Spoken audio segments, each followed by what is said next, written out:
أعوذ بالله من الشيطان الرجيم. بسم الله الرحمن الرحيم. يسبح لله ما في السماوات وما في الأرض الملك القدوس العزيز الحكيم. هو الذي بعث في الأميين رسولا منهم يتلو عليهم آياته ويزكيهم ويعلمهم الكتاب والحكمة وإن كانوا من قبل لفي ضلال مبين وآخرين منهم لما يلحقوا بهم وهو العزيز الحكيم. ذلك فضل الله يؤتيه من يشاء والله ذو الفضل العظيم.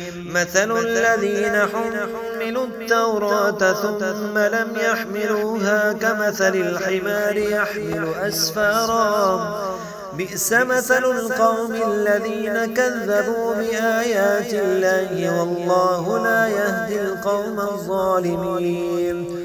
قل يا أيها الذين هادوا إن زعمتم أنكم أولياء لله من دون الناس فتمنوا الموت إن كنتم صادقين ولا يتمنونه أبدا بما قدمت أيديهم والله عليم بالظالمين.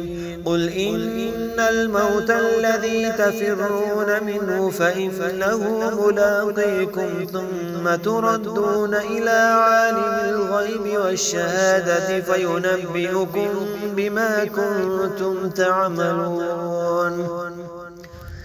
يا أيها الذين آمنوا إذا نودي للصلاة من يوم الجمعة فاسعوا إلى ذكر الله وذروا البيع ذلكم خير لكم إن كنتم تعلمون. فإذا قضيت الصلاة فانتشروا في الأرض وابتغوا من فضل الله واذكروا الله كثيرا لعلكم تفلحون.